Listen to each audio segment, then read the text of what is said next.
The reasons why I really wanted to meet with both of you today, because you were sharing some of the threats that you were receiving because of your faith. And so I was wondering if you both would like to share, like, what is your faith and what does how do you pronounce it? What is your faith? What does it mean?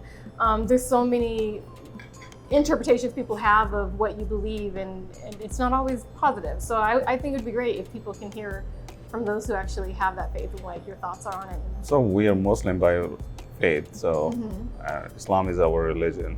Yeah. And we have faced some challenges after 9/11.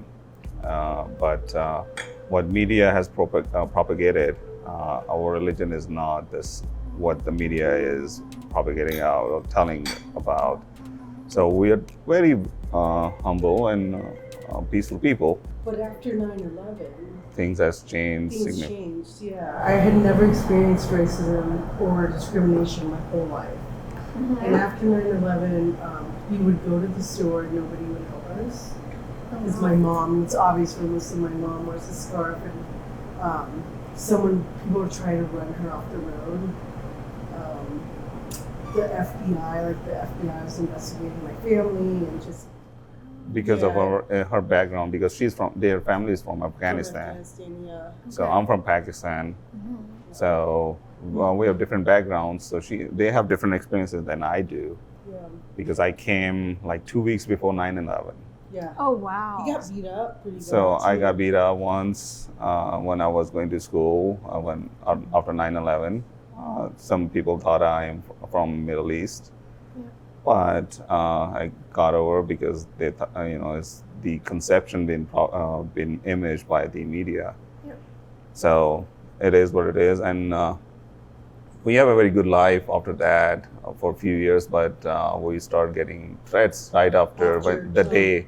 The day after Trump got elected. Someone. So before we go further, so things were getting better. Yes. And you weren't dealing with any more discrimination, anything like Not that. that much. It tapered off. It tapered off. But Okay. it was bad. Yeah. Initially. And then you said after what? Trump was elected. Okay. So someone was calling from Nebraska and telling Harassing us.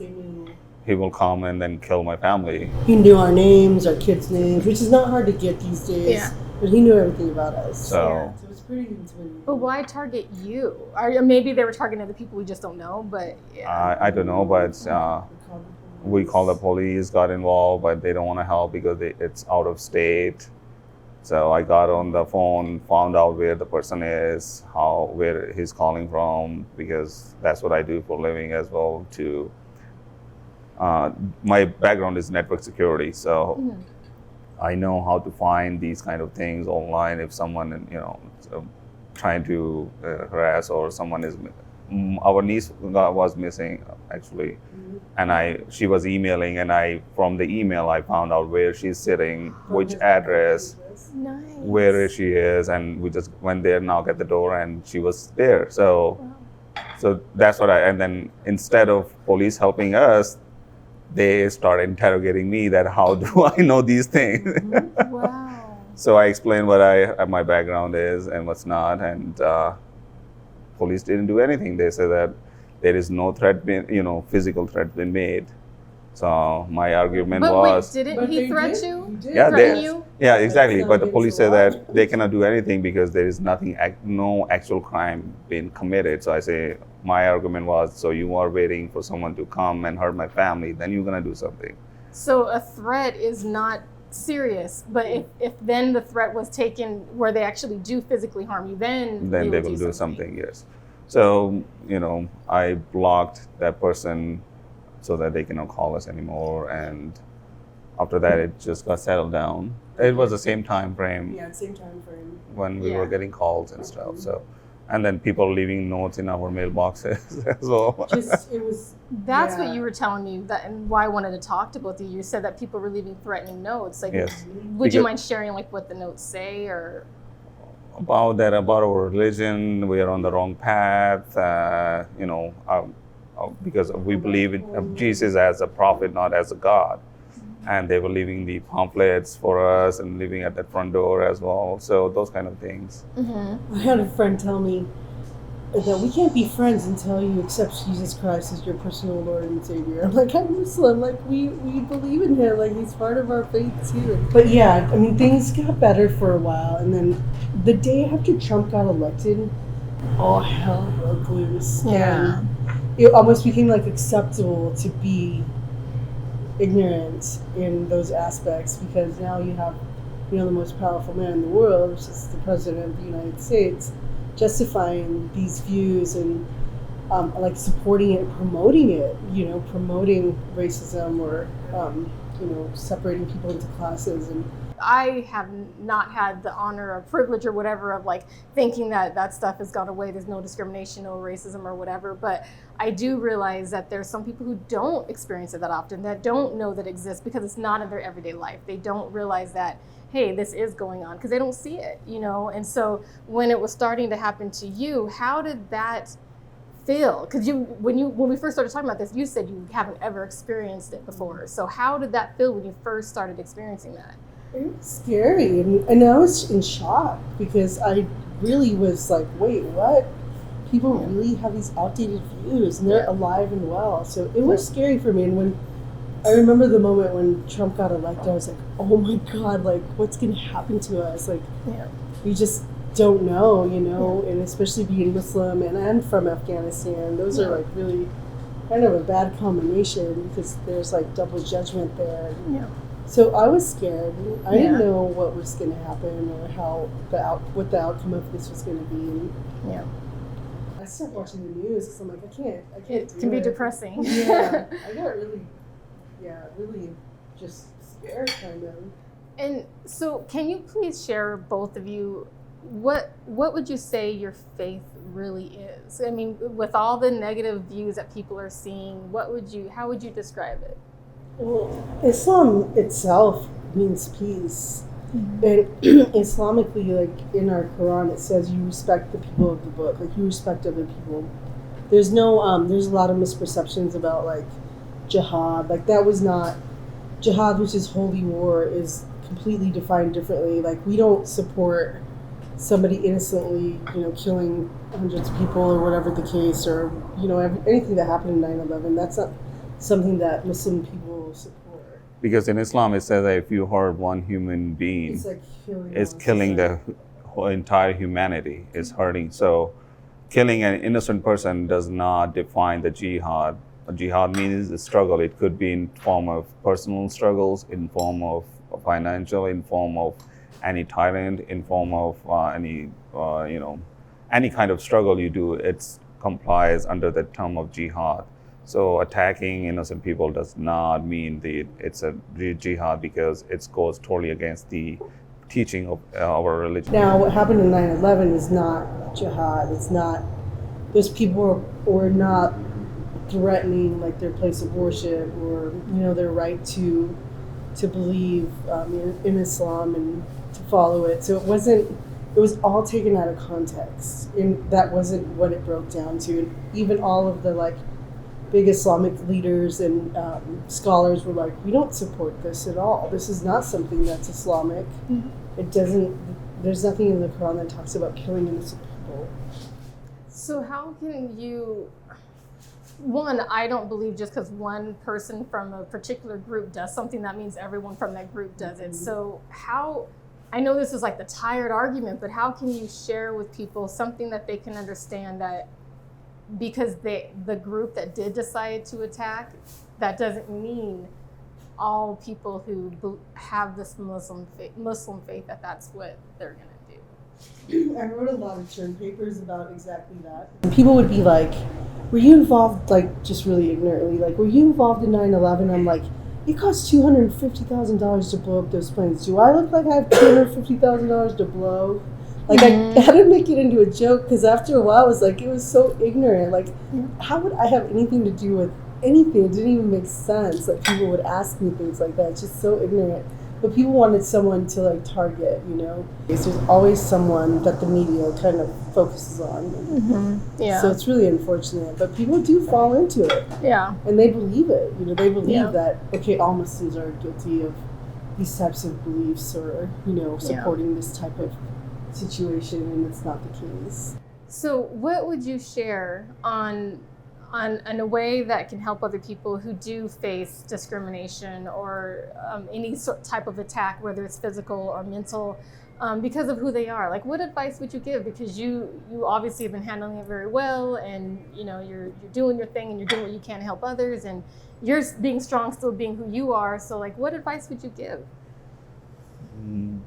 I just, for me, it's, you cannot change everybody. You cannot change so if someone is discriminating against you, it's not you, it's them. So it's their lack of understanding or lack of believing, of lack of accepting what the norms are or what the other cultures are, because at the end of the day, we're all human. So if they cannot accept that, or if they want to be in that misery, let them enjoy their misery. You know who you are, what your goals are, what you want to do. Just focus on that, because they're gonna hate. Haters gonna hate. Simple as that. You cannot control that. Yeah. So just whatever your inspirations are, just focus on that, because don't let it change. let it change you. Don't let it discourage you. Yes. So just ignore it and move forward, because that's what they're gonna be. That's what they're gonna be. And the people that value you and get to know you as a person know that that's not what you're about, or that you don't support this type of stuff, and those are the people that matter. Like, people who don't know you well enough to know that this is not what they're about. I mean, these are good people, or whatever the case, and they're not worth your energy. To feel like, okay, maybe I'm a bad person, or maybe I'm, however they're stereotyping me, and that's not the case. You should never feel any less about yourself. Yeah. It's always going to be somebody. If you're not being targeted, it's going to be the next race or the next religion or something. And it's unfortunate. It really is, because, and for me, like, personally, I just send love to those people. Like, seriously, I send love to them. I hope that whatever they're looking for in life, or whatever peace that they could find within themselves, will help them to not be portraying this hatred towards others, because it's what it is. It's just hate. That is so beautiful.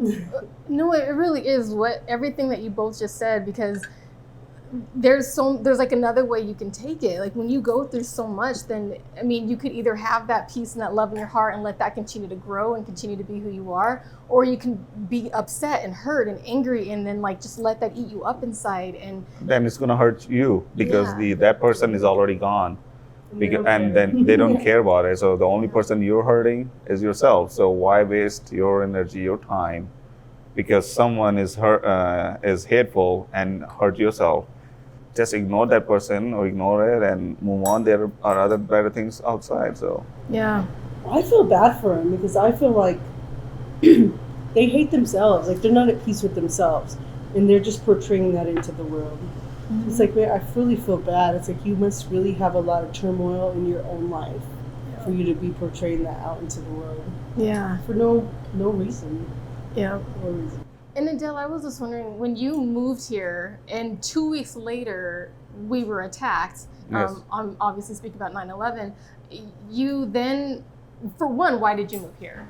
I came for school, for my undergrad, for the schooling. So as a student, I moved over here, and I haven't seen anything, because I just, like, totally fresh out of the boat.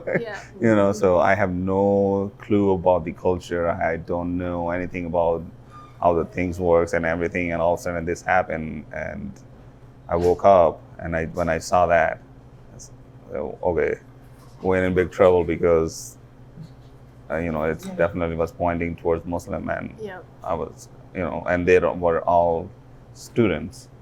So I was kind of a little bit afraid, but I didn't know what to do. I'd say, okay, I'll take it as I go. So at the time, like, I was so young and I had a lot more energy, but I would debate with, like, my whole college class. And what people don't realize is there's, like, two sides to everything. So, like, Yep. Prior to that 9/11, Clinton had attacked Afghanistan in like several different areas after the Monica Lewinsky scandal to create a diversion against the advisement of the Secretary of Defense who makes these decisions.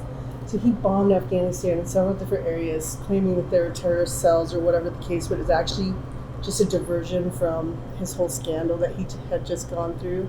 So he like killed a lot of innocent people. So I had a friend that was my friend for like 12 years, and he was like, my aunt died, during 9/11, and I was like, that's horrific. I'm like, we've had like 4 family deaths in the past like year, and he's like, I could care less about your family, and I'm like, okay, well, what do I say to that? So, gosh, I mean, to receive these threats, have these debates with people in class, getting beat up. I mean, how did that, for one, I want to ask you, Adeel, how did that shape your views of America after that? America is a land of opportunity. So I was here because we grew up, as a poor person. We were not that wealthy, we're not that poverty level poor, but my father, he has provided us the best he can. And all of my siblings, they are well educated. That's the best. That's what my dad have told us. That the best thing he can ever give us is the education, and then we can get whatever we want. Mm-hmm. So, been said that, so I came here for higher education because the schooling system, especially the colleges, are well known. The education system over here, because if you get a degree from here, you can get any kind of job anywhere in the world.